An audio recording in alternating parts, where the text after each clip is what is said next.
Hi guys, నేను మీరు Vikram. Welcome back to my channel. And ఈరోజు మనం కవాసకి నింజా 300 బైక్ది రివ్యూ చేయబోతున్నాం. సో ఇక్కడ కనబడుతుంది కదా, this is actually black colour and అక్కడ గ్రీన్ కలర్ ఉంది. అండ్ ఇంకోటి మీకు కేఆర్టీ ఎడిషన్ కూడా ఉంటుంది. సో నేను మీకు ఈ గ్రీన్ కలర్ బైక్ అనేది చూపిస్తాను. సో ఈరోజు ఈ వీడియోలో ఏంటంటే నేను మీకు ఈ నింజా 300 బైక్లో ఉన్న మెయిన్ ఫీచర్స్ అండ్ వేరే బైక్తో కంపేర్ చేసుకుంటే ఈ బైక్ యాక్చువల్గా స్పెషాలిటీ ఏంటి అండ్ దీని ప్రైస్ ఎలా ఉంటుంది, ఈ ప్రైస్ యాక్చువల్గా వర్త్ ఉందా లేదా, మరి ఎలాంటి వాళ్ళు కొనుక్కోవచ్చు ఈ బైక్ అనేది ఈచ్ అండ్ ఎవ్రీథింగ్ చెప్తాను. సో వీడియో ఎండ్ వరకు చూడండి. మీలో ఎవరైనా కానీ ఈ నింజా 300 కొనాలనుకుంటే డెఫినెట్లీ ఈ వీడియో మీకైతే హెల్ప్ఫుల్ అవుతుంది. సో వీడియో ఎండ్ వరకు చూడండి. మన ఛానల్లో వీడియోస్ ఫస్ట్ టైం చూసిన వాళ్ళు సబ్స్క్రైబ్ చేయని వాళ్ళంటే కూడా సబ్స్క్రైబ్ చేసుకోండి. ఎందుకంటే lot of new information, bikes, cars starting from lower segment నుంచి హయ్యర్ సెగ్మెంట్ వరకు అన్నీ కూడా మన ఛానల్లో కవర్ చేస్తాను. So do subscribe to my channel and late చేయకుండా వీడియో అయితే స్టార్ట్ చేద్దాం. This is the all new Kawasaki Ninja 300 BS6 variant. So మనం చూసిన ఈ గ్రీన్ కలర్. సో దీంట్లో ఈ గ్రీన్ కలర్ ఉంది యాజ్ వెల్ యాజ్ ఇక్కడ సైడ్లో ఉంది కదా. So this is black colour and ఇంకోటి కేఆర్టీ ఎడిషన్ కూడా ఉంటుంది. సో కేఆర్టీ ఎడిషన్ అంటే సేమ్ మనకి ZX10R ఎలా ఉంటుందో సేమ్ అదే లివరీతో వస్తుంది. సో ఫస్ట్ అయితే ఒకసారి 360 డిగ్రీ లుక్ చూసుకుంటే దాని తర్వాత నేను మీకు ఈచ్ అండ్ ఎవ్రీథింగ్ లైక్ ఒక పార్ట్ టు పార్ట్ ఏంటి అనేది ఈచ్ అండ్ ఎవ్రీథింగ్ చెప్తాను. సో ఓవరాల్ బైక్ని చూస్తే మాత్రం మీకు ఈ విధంగా కనబడుతుంది. ఒక బెస్ట్ థింగ్ ఈ బైక్ ఏంటంటే మనకి దీనికి సీటింగ్ పొజిషన్ ఉంది కదా, ఈ సీటింగ్ పొజిషన్ కంఫర్టబుల్ ఉంటుంది. అంటే మీరు ఈ బైక్ తీసుకొని టూరింగ్ కూడా చేయొచ్చు. సో అదొక బెనిఫిట్ అయితే ఉంది దీనికి. సో బేసికలీ ఇలాంటి ఫేరింగ్ బైక్స్ ఏవి తీసుకున్నా కూడా మనకి లీనింగ్ యాంగిల్ ఎక్కువ ఉంటుంది. కానీ ఈ బైక్ అలా విధంగా కాదు, ఇది కొంచెం మీకు టూరింగ్ కూడా తీసుకెళ్ళవచ్చు అండ్ ప్రాక్టికల్గా వెరీ కంఫర్టబుల్. సో ఇప్పుడు ఫస్ట్ నేను ఇంజన్ గురించి చెప్తాను. సో బేసికలీ ఇది 300cc ఇంజన్ కాబట్టి టెక్నికల్గా 298cc 2 సిలిండర్ ఇంజన్. సో మీరు ఇక్కడ చూస్తున్నారు కదా, ఇది ప్యారలల్ ట్విన్ ఇంజన్. దీని పవర్ కూడా చూసుకుంటే మీకు 39 PS పవర్ వస్తుంది. సో 39 PS ఫర్ 300cc అంటే ఎక్కువ. ఎందుకు అని అంటే జనరల్గా ఏ సీసీ అని తీసుకుంటే ఒకవేళ 300cc తీసుకుంటే దాదాపు 30 bhp వరకు రావాలి. కానీ ఇప్పుడు ఈ 300cc తీసుకుంటే మీకు 39 వస్తుంది. అంటే ఈక్వల్ టు ఒక 400ccలో వచ్చిన పవర్ ఏదైతుందో ఆ పవర్ దీంట్లో వస్తుంది. అండ్ బెనిఫిట్ కూడా ఏంటంటే మీకు 2 సిలిండర్ ఉంది కాబట్టి మీకు హై స్పీడ్ దగ్గర వెళ్ళినప్పుడు కూడా చాలా స్మూత్ ఉంటుంది. సో ఈ బైక్ అయితే టాప్ స్పీడ్స్ కూడా చూసుకుంటే లైక్ 180+ కూడా వెళ్ళిన ఫిగర్స్ అయితే ఉన్నాయి దీనివి. సో బేసికలీ 2 సిలిండర్ కాబట్టి వెరీ ఫాస్ట్. అండ్ టార్క్ కూడా మీకు 26.1 Nm టార్క్ ఉంటుంది. అండ్ దీని ఇంజన్ నాయిస్ కానీ మనకి ఎగ్జాస్ట్ నోట్ ఉంటుంది కదా, 2 సిలిండర్ డిఫరెంట్ ఉంటుంది, సింగిల్ సిలిండర్ డిఫరెంట్ ఉంటుంది. అండ్ ఇప్పుడు ఫ్రంట్ ఫేరింగ్ నుంచి వద్దాం. సో ఫ్రంట్ ఫేరింగ్లో చూసుకుంటే మీకు హాలోజన్ వస్తుంది. సో LED ఏం రావట్లేదు. సో ఇక్కడ చిన్న పైలట్ ల్యాంప్స్ ఉంటాయి. ఇక్కడ ఇన్ ఏ మినిట్ ఒకసారి ఆన్ కూడా చూపిస్తాను. And wind screen, transparent wind screen ఉంది. సో ఇది యాక్చువల్లీ రివైజ్డ్. ఫస్ట్లో వచ్చిన నింజా 300కి దీనికి కొంచెం రివైజ్డ్ ఎలిమెంట్స్ ఉన్నాయి. అండ్ ఇప్పుడు ఈ వీల్ సెక్షన్లో వచ్చేసరికి సో ఇక్కడ మనకి సస్పెన్షన్ ఉంది కదా, సస్పెన్షన్ మనకి టెలిస్కోపిక్ వస్తుంది. సో బేసికల్గా టెలిస్కోపిక్ సస్పెన్షన్సే మనకి చాలా స్ట్రాంగ్ ఉంటాయి దాని USD. ఎందుకు అని అంటే ఈ టెలిస్కోపిక్ సస్పెన్షన్లో మనం టూరింగ్ కేటగిరీలో కానీ ఏమైనా కానీ బైక్ తీసుకుంటే మీకు మ్యాక్సిమం టెలిస్కోపిక్ వస్తుంది. టెలిస్కోపిక్ది మీకు ఎక్కడైనా కానీ లైక్ స్పీడ్గా బంప్స్ ఎక్కడైనా వచ్చినా కూడా ఈ టెలిస్కోపిక్ సస్పెన్షన్ ఎక్కువ తీసుకుంటుంది USD కంటే. సో బేసిక్గా టూరింగ్ కేటగిరీ అండ్ అడ్వెంచర్ కేటగిరీలో ఉన్న కొన్ని బైక్స్కి అయితే టెలిస్కోపిక్ వస్తుంది. సేమ్ వేస్ దీన్ని కూడా క్యారీ అవుట్ అయింది. అండ్ మీరు ఈ నింజా 300 కాకుండా కానీ నింజా 650 కూడా చూడండి, అది కూడా మీకు టెలిస్కోపిక్ వస్తుంది. సో USD ఏం రాదు దాంట్లో. కానీ మీరు ఒకవేళ సూపర్ స్పోర్ట్ బైక్స్ కానీ లైక్ Z900 కానీ నింజా 1000 కానీ ఆర్ఎల్స్ మీకు ZX10R కానీ అలాంటి బైక్స్ తీసుకుంటే మీకు దాంట్లో USD వస్తుంది. సో ఈ కేటగిరీలో రాదు మీకు.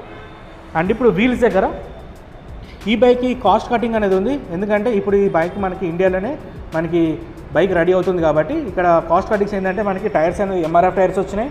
అండ్ ఇక్కడ బ్రేక్ క్యాలిపర్స్ ఉన్నాయి కదా, ఇది 2 పిస్టన్ క్యాలిపర్ ఎండ్యూరెన్స్ క్యాలిపర్స్ ఉన్నాయి. కానీ మీకు ఫంక్షన్ అయితే సేమ్ మనకి నిస్సిన్ అయితే ఏ విధంగా పనిచేస్తాయో సేమ్ అదేవిధంగా మనకి ఈ ఎండ్యూరెన్స్ క్యాలిపర్స్ అనేది వర్క్ చేస్తాయి. And dual channel ABS standard. And ఈ పెటల్ డిస్క్ ఉంది కదా, ఈ పెటల్ డిస్క్ ఉండడం వల్ల బెనిఫిట్ ఏంటంటే మనకి బ్రేక్స్ ఎక్కువ అప్లై చేసినప్పుడు జనరల్గా ఈ డిస్క్ అనేది హీట్ అవుతుంది. ఈ హీట్ అనేది తొందరగా కూల్ అవ్వడం కోసం ఈ పెటల్ డిస్క్ అనేది వస్తుంది అనమాట. సో బేసిక్గా దాని ఫంక్షన్ అదే. అండ్ ఈ టైర్స్ 110 సెక్షన్ ఫ్రంట్ ఇది. అండ్ రియర్ వచ్చేసరికి మీకు 140 సెక్షన్ ఉంటుంది. రియర్ కూడా మీకు MRF నుంచి వస్తున్నాయి టైర్స్ కూడా. సో రేడియల్ టైర్స్ ఇవి. అండ్ ఇప్పుడు సైడ్ ప్రొఫైల్ చూసుకుంటే మీకు పెద్ద స్పీడ్ బ్రేకర్స్ ఏమైనా వచ్చినప్పుడు మీరు లిటిల్ బిట్ కేర్ఫుల్ ఉండాలి. ఎందుకంటే ఇక్కడ మీకు కౌల్ చూస్తున్నారు కదా, ఈ కౌల్ మీకు కింద తగిలే ఛాన్స్ ఉంటుంది పెద్ద స్పీడ్ బ్రేకర్స్ వచ్చినప్పుడు. సో లిటిల్ బిట్ కేర్ఫుల్ ఉండాలి ఈ ప్లేస్లో. అండ్ ఇక్కడ సైడ్ ప్రొఫైల్లో మీకు అప్ మౌంటెడ్ ఎగ్జాస్ట్ వచ్చింది. అండ్ రియర్ సస్పెన్షన్ అనేది అడ్జస్టబుల్ ఉంది ఈ బైక్కి. ఫ్రంట్ చూస్తున్నా కదా, ఫ్రంట్ ఎక్కడ కూడా మనకి అడ్జస్టబుల్ ఇలాంటిది ఏం లేదు. బేసికలీ టెలిస్కోపిక్ కాబట్టి ఇట్స్ ప్రతి basic thing.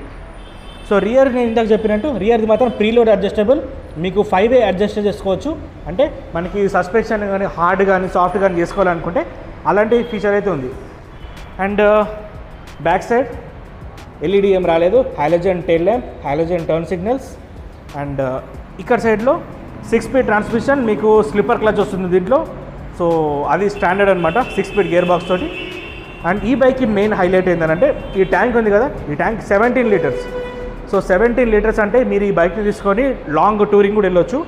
And fuel economy కూడా 300 cc మీకు అరౌండ్ 25 వరకు అయితే ఎక్స్పెక్ట్ చేయవచ్చు ఈ బైక్కి. 2 సిలిండర్ ఇంజన్ కాబట్టి ఇలాంటి ఫిగర్స్ ఉంటాయి. అంటే మైలేజ్ ఏంటంటే మీరు నీట్గా రైడ్ చేసుకుంటే ఎక్కువ కూడా వచ్చే ఛాన్స్ ఉంటుంది, బట్ ఆన్ అండ్ యావరేజ్ ఆ విధంగా ఉంటుంది. అండ్ ఈ బైక్లో ఇంకొక బెస్ట్ థింగ్ కూడా ఏంటంటే షార్ట్ రైడర్స్ ఈ బైక్ని రైడ్ చేయొచ్చు. ఎందుకంటే దీని సీట్ హైట్ అనేది ఓన్లీ 780 mm. సో ఎవరైనా కానీ మీకు 5'5", 5'6" హైట్ ఉన్న పర్సన్స్ కూడా ఈ బైక్ మీద ఈజీగా వచ్చవచ్చు, ఎందుకంటే సీట్ హైట్ తక్కువ ఉంది ఇది. అండ్ రియర్ పిలియన్ కూడా పెద్ద ప్రాబ్లం ఏం కాదు, ఇది కూడా నార్మల్ డీసెంట్ హైట్లోనే ఉంది. అంటే మీకు కేటీఎంలో చూస్తే మీకు చాలా హైట్ ఉంటుంది కదా, అంత హైట్ అయితే ఉండదు. Accessible range. సో ఈ బైక్లో బెస్ట్ థింగ్ ఏంటంటే ఈ బైక్ కంఫర్టబుల్గా ఎక్కువ కిలోమీటర్స్ రైడ్ చేసుకోవచ్చు. సో ఈ రైడింగ్ పొజిషన్ కూడా ఉంది కదా, మీరు క్లియర్గా కూడా అబ్జర్వ్ చేస్తే. సో హ్యాండిల్ బార్ అనేది పైనకు ఉంది, ఇది ఈ బైక్కి బెనిఫిట్. సో మ్యాక్సిమం అందరు ఈ బైక్ని చూస్ చేసుకోవడానికి కూడా ఇదే, 2 సిలిండర్ ఇంజన్. అండ్ ఇంకోటి ఏంటంటే కంఫర్టబుల్ సీటింగ్ పొజిషన్. ఈ 2 ఫ్యాక్టర్స్ మీదే ఈ బైక్ని చాలామంది తీసుకుంటారు. అండ్ స్పీడోమీటర్ దగ్గర ఇప్పుడు చూస్తే ఈ స్పీడోమీటర్ మీకు బేసిక్ ఉంటుంది. సో దీంట్లో పెద్దగా టెక్నికల్గా లైక్ టెక్ ఫీచర్స్ ఇవన్నీ ఏం లేవు దీంట్లో. సింపుల్గా ఒక టాకోమీటర్, స్పీడోమీటర్, ఓడోమీటర్. అండ్ మీకు ఇక్కడ ఆప్షన్ చేంజ్ చేసినప్పుడు ట్రిప్ ఏ, ట్రిప్ బి, ఓడోమీటర్. ఇంకా అంతకంటే ఎక్కువ ఇన్ఫర్మేషన్ దీంట్లో ఏం లేదు. ఒక fuel gauge, clock, that's it. Very simple, పెద్దగా దీంట్లో ఏం లేదు, బేసిక్ ఉంది. బట్ ఈ లేటెస్ట్ అంటే ఈ 2021 ఇప్పటికీ కూడా లైక్ ఇంకా కొంచెం అప్డేట్ చేస్తే బాగుంటుంది. బికాస్ మనకి దీని తర్వాత వచ్చిన నింజా 400లో స్పీడోమీటర్ కన్సోల్ డిఫరెంట్ ఉంది, నింజా 650లో డిఫరెంట్ ఉంది. అండ్ ప్రైస్ కూడా బేసికలీ మనం ఎక్కువ పెడుతున్నాం కాబట్టి ఇంకా స్క్రీన్ అనేది వస్తే ఇంకా బెటర్ ఉండేది. అండ్ ఇక్కడ మీకు engine kill switch, electric start, దీనికి అడ్జస్టబుల్ బ్రేక్ లివర్స్ లేవు, అడ్జస్టబుల్ క్లచ్ లివర్ లేదు, హై బీమ్, లో beam indicators, power switch. So బేసిక్గా ఇలాంటివి అయితే దీంట్లో ఉన్నాయి. అండ్ దీని ఇంజన్ నాయిస్ కూడా మీకు సింగిల్ సిలిండర్కి ఈ బైక్కి డిఫరెంట్గా ఉంటుంది. సో అది కూడా మీకు ఇన్నే చూస్తాను. సో ఫ్రంట్ మీరు ఇప్పుడు పాయిలెట్ ల్యాంప్స్ ఆన్ ఉన్నాయి. సో ఇగ్నిషన్ ఆన్ చేసినాం కాబట్టి ఈ 2 లైట్స్ వస్తున్నాయి. సో నేను ఇందాక చెప్పాను కదా హాలోజన్స్ అని. సో ఓన్లీ మనకి హాలోజన్ వస్తుంది. ఇన్ కేసు మీరు ఆఫ్టర్ మార్కెట్లో మీకు ఎల్ఈడి బల్బ్స్ వేసుకోవాలనుకుంటే కూడా ఎల్ఈడి కూడా పెట్టుకోవచ్చు. సో ప్రాబ్లం ఏం లేదు. అండ్ ఇప్పుడు ఎగ్జాస్ట్ నోట్ అనేది వినిపిస్తుంది మీకు. అండ్ ఇంకొకటి కూడా చెప్పాలి మీకు, దీని ఇండికేటర్స్ అనేది ఇక్కడ ఉన్నాయి ఫ్రంట్వి. సో ఇది కూడా బల్బ్ ఇండికేటర్స్. సో ఇది బాడీ ప్యానల్కి ఫిక్స్డ్ ఉంది. And let's start the bike.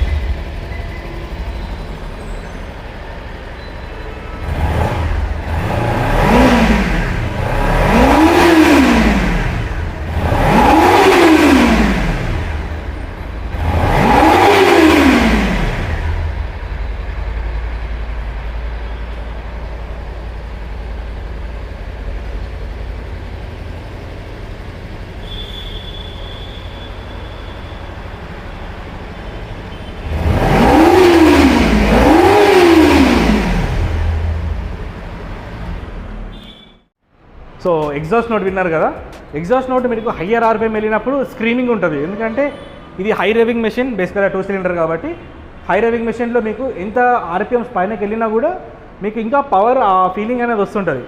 అయితే దీని గేర్ రేషియోస్ కూడా ఎలా ఉంటాయంటే లాంగ్ ఉంటాయి. అంటే మీకు ఇప్పుడు ఈ బైక్ని మనం సపోజ్ కేటీఎం ఆర్సీ తోటి కంపేర్ చేసుకున్నాం అనుకోండి, కేటీఎం ఆర్సీవి గేర్స్ అనేది ఫాస్ట్గా కంప్లీట్ అయిపోతుంటుంది. సో దీంట్లో కొంచెం లాంగ్ ఉంటుంది, ఆ గేర్ రేషియోస్ అనేది లాంగ్ వస్తాయి. అండ్ బేసికల్గా ఫస్ట్, సెకండ్, థర్డ్ గేర్లోనే మీకు 100 అనేది క్రాస్ అయిపోతుంది. సో లోయెస్ట్ గేర్స్ ఉంటే మీకు స్పీడ్ అనేది చాలా తీసుకుంటుంది. సో టాప్ స్పీడ్ 180+ వరకు కూడా ఈ బైక్స్ లైక్ అంత కెపాసిటీ ఉంది ఈ బైక్కి స్పీడ్ వెళ్ళేంత. ఇప్పుడు ఈ ప్రైజింగ్ ఈ విషయానికి వస్తే మనకి ఈ నింజా 300 మనకి 3.9 lakhsకి మనకి ఆన్ రోడ్ హైదరాబాద్లో వస్తుంది. బేసిక్గా ఇది ఇంతకుముందు ఇంకా 4 lakhs కంటే ఎక్కువ ఉండేది. బట్ ఇప్పుడు ఇండియాలో మనకి లైక్ బైక్ రెడీ అవుతుంది కాబట్టి మనకి ఈ ప్రైస్లో వస్తుంది. ఈ బైక్ని మీరు KTM RC కానీ అలాంటి బైక్స్ తోటి కంపేర్ చేసుకోకండి. లైక్ అపాచీ ఉంది RR 310. సో వాటితో కంపేర్ చేసుకుంటే దీనిలో బేసికలీ టెక్ ఫీచర్స్ తక్కువ ఉన్నాయి. బట్ ఏంటంటే దీని అడ్వాంటేజ్ ఒకటి 2 cylinder ఇంజన్ కాబట్టి ఈ బైక్లో ఏ బైక్ తోటి కంపేర్ చేసుకున్నా కానీ అందరికి నచ్చేది దీని రిఫైర్మెంట్ 2 cylinder engine and longest gears. అంటే మనకి హై స్పీడ్ ఉంటుంది కదా, హై స్పీడ్ స్టెబిలిటీ ఇది చాలా బాగుంటుంది. అండ్ బేసికలీ దాని వెయిట్ కూడా మీకు దాదాపు 180 kgs వరకు దీని వెయిట్ ఉంటుంది. సో ఈ వెయిట్కి ఈ 300cc యాక్చువల్లీ డీసెంట్ అనమాట. మీరు ఎవరైనా కానీ ఇలాంటి బైక్స్ కొనాలనుకుంటే నేను షోరూమ్ డీటెయిల్స్ కూడా కింద ఇస్తాను. మీరు ఒకసారి వచ్చి బైక్ని చూడండి, లైక్ టెస్ట్ రైడ్ చేసి చూడండి, మీకు డిఫరెన్స్ అనేది తెలుస్తుంది 100%. ఎందుకంటే నింజా 300కి లైక్ KTM కానీ అపాచెస్ కానీ వాటికి వీటికి చాలా డిఫరెన్స్. సో అడ్వాంటేజెస్ మెయిన్గా చెప్పాలంటే స్మూత్నెస్, వైబ్రేషన్స్ ఉండవు, పవర్ అనేది లీనియర్గా హై ఎండ్ వరకు వస్తుంది పవర్, అది యాక్చువల్గా బెనిఫిట్. సో ఓవరాల్ ఇదైతే మీకు కవాసాకి నింజా 300 గురించి నాకు తెలిసి మీ అందరికీ అర్థమైంది అనుకుంటున్నా. సో నింజా 300 దేనికోసం, ఎలాంటి వాళ్ళ కోసం అనేది, ఎవరైనా కానీ మీరు టూరింగ్ వెళ్ళాలి అలాంటిది అనుకుంటే కంఫర్టబుల్గా రైడ్ చేయాలంటే ఈ బైక్ తీసుకోవచ్చు. బికాజ్ నేను ఇందాక కంపేర్ చేసిన వెహికల్స్ కూడా అవి చాలా అగ్రెసివ్ ఉంటాయి, ఎక్కువసేపు నడిపిస్తే లైక్ బ్యాక్ పెయిన్ రావడం అలాంటిది ఉంటుంది. దీంట్లో అలాంటిది రాదు, కానీ ప్రైస్ అనేది లిటిల్ బిట్ ఎక్కువ ఉంటుంది. కానీ ఏంటంటే ఆ ప్రీమియం బ్రాండ్ కానీ ఆ బ్రాండ్ ఫీల్ అవన్నీ కూడా మీకు దీంట్లో వస్తాయి. This is all about Kawasaki ninja 300. So video మీకు నచ్చితే లైక్, షేర్, సబ్స్క్రైబ్ చేయండి. ఇంకా మీకు ఇంకా డౌట్స్ ఉంటే కూడా అడగండి. ఒకవేళ మీలో చాలామంది కూడా సేమ్ డౌట్ అడిగితే డెఫినెట్లీ ఒక వీడియో చేయడానికి ట్రై చేస్తాను. So thank you for watching. నా అప్డేట్స్ కూడా ఇన్స్టాగ్రామ్లో పోస్ట్ చేస్తాను. నా Instagram ID Ravikiran Kasturi. So keep following me. This is Ravikiran signing off.